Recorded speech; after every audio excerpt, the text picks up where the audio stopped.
रोज गोळी घेतायत तरीही ॲसिडिटी जात नाही आहे. कदाचित प्रॉब्लेम औषधानं सुटणारा नाहीच आहे. तो एखादा ॲनाटॉमिकल प्रॉब्लेम आहे. जेव्हा एखादी ॲसिडिटी खूप वर्षांपासून असते आणि रिगर्जिटेशनचा प्रॉब्लेम असतो, म्हणजे अन्न नलिकेकडे रिफ्लक्स येतो, तेव्हा आपण त्याला GERD असं म्हणतो. आज आपण GERD बद्दल बोलणार आहोत. GERD मध्ये सर्जरी कधी उपयोगी पडते याबद्दल आज जाणून घेऊया. नमस्कार, मी डॉक्टर संदीप सबनीस. आपण पाहतायत गट टॉक इंडिया.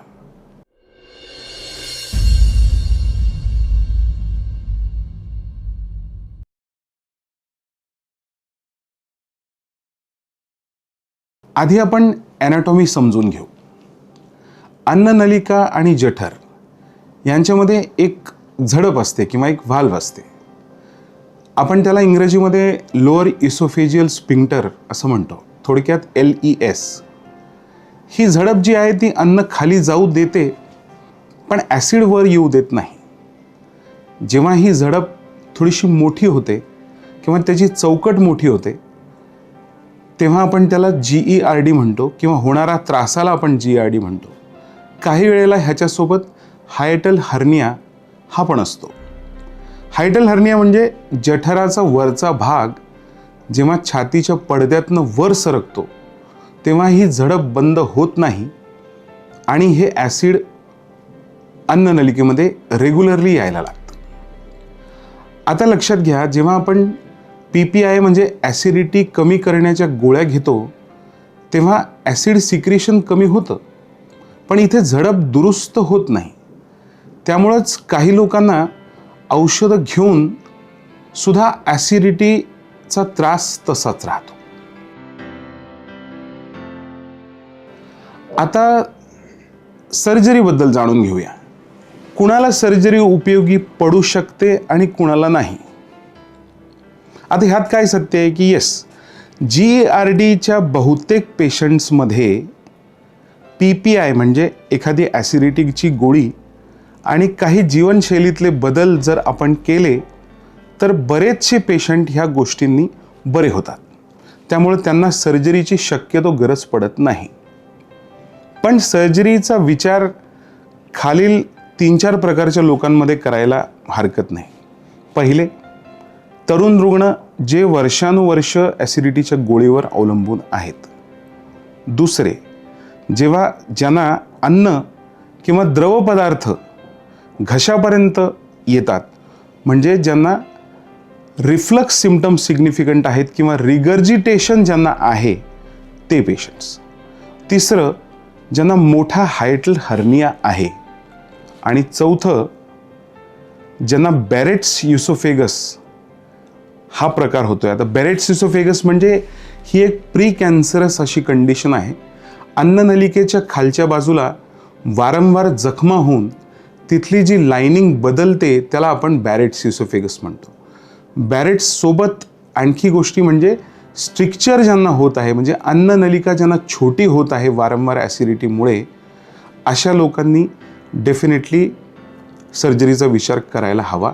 आणि पाचवं, ज्यांना आयुष्यभर औषधं नको आहेत, म्हणून ज्यांना स्वतःहूनच सर्जरी करून घ्यायची इच्छा आहे, ह्या लोकांनाही आपण फंडोप्लायकेशनचा ऑप्शन देऊ शकतो.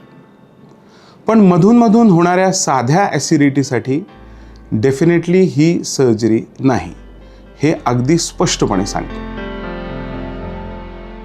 आता तुम्ही विचाराल की सर, ह्या सर्जरीसाठी इतक्या तपासण्या का लागतात? कारण योग्य रुग्ण निवडणं ह्या सर्जरीचं सगळ्यात महत्त्वाचं पाऊल आहे. जनरली पहिल्यांदा आपण एंडोस्कोपी करतो, ज्याच्यातनं आपल्याला हे कळतं की बॅरेट्स चेंजेस तर नाहीत किंवा एखादा इन्सिडेंटली डिटेक्टेड कॅन्सर तर नाही ना, किंवा काही वेळेला डायग्नोसिसचं कन्फर्मेशन करण्यासाठी एंडोस्कोपी लागते. दुसरं, 24 तासांचा PH स्टडी. अगेन ह्या गोष्टीसाठी पेशंट्सना 1 दिवस हॉस्पिटलमध्ये ॲडमिट व्हावं लागतं. पण PH स्टडी आपल्याला सांगते की खरंच रिफ्लक्स आहे का, की नाही ह्या निश्चितीसाठी पीएच स्टडी टाळून चालत नाही. तिसरी गोष्ट, मॅनोमेट्री. अन्ननलिकेची हालचाल कशी आहे हे बघण्यासाठी मॅनोमेट्री आवश्यक आहे. कारण ह्यावरून कुठला रॅप तयार करायचं म्हणजे कुठल्या प्रकारचं फंडोप्लायकेशन करायचं हे ठरतं. काही वेळेला बेरियम स्वॅलो नावाची तपासणी सुद्धा करावी लागते, जेणेकरून आपल्याला आतमध्ये ॲनाटॉमी कशी आहे, रचना कशी आहे ही गोष्ट कळते. ह्या जर तपासण्या आपण वगळल्या किंवा केल्या नाही तर रुग्णाच्या निवडीमध्ये चूक होऊ शकते आणि मग अशा केसेसमध्ये फंडोप्लायकेशनचा रिझल्ट आपल्याला म्हणावा तसा मिळत नाही. आता आपण सर्जरी करतो म्हणजे नेमकं काय करतो? ही एक लॅप्रोस्कोपिक अशी सर्जरी आहे, म्हणजे दुर्बिणीद्वारे केली जाणारी सर्जरी आहे. पोटावर साधारणपणे आपण 5 लहान छिद्र करतो. ह्या छिद्रांद्वारे अगोदर हायटल हर्नियाला मागे ओढतो. जो हायटस म्हणजे छातीच्या पडद्यामधलं जे छिद्र मोठं झालं आहे, जी फट वाढली आहे, तिला आपण बंद करतो आणि जठराचा वरचा भाग, त्याला आपण फंडस असं म्हणतो, हा अन्ननलिकेच्या खालच्या टोकाभोवती गुंडाळतो. ह्यालाच आपण रॅप असं म्हणतो. जेव्हा हा रॅप पूर्ण 360 डिग्रीचा असतो अशा फंडोप्लायकेशनला आपण निसेन्स फंडोप्लायकेशन म्हणतो. जेव्हा हा अर्धवट किंवा 270 अंशाचा असतो त्याला आपण टूपेट्स फंडोप्लायकेशन असं म्हणतो. आता ज्यांची अन्ननलिकेची हालचाल कमजोर आहे त्यांच्यासाठी रॅप हा टूपे पद्धतीचा निवडतो, म्हणजे त्यांना गिळताना जास्त त्रास होत नाही.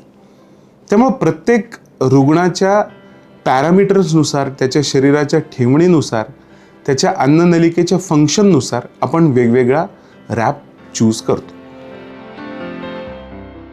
आता जनरली सर्जरी नंतर काय अपेक्षित असतं?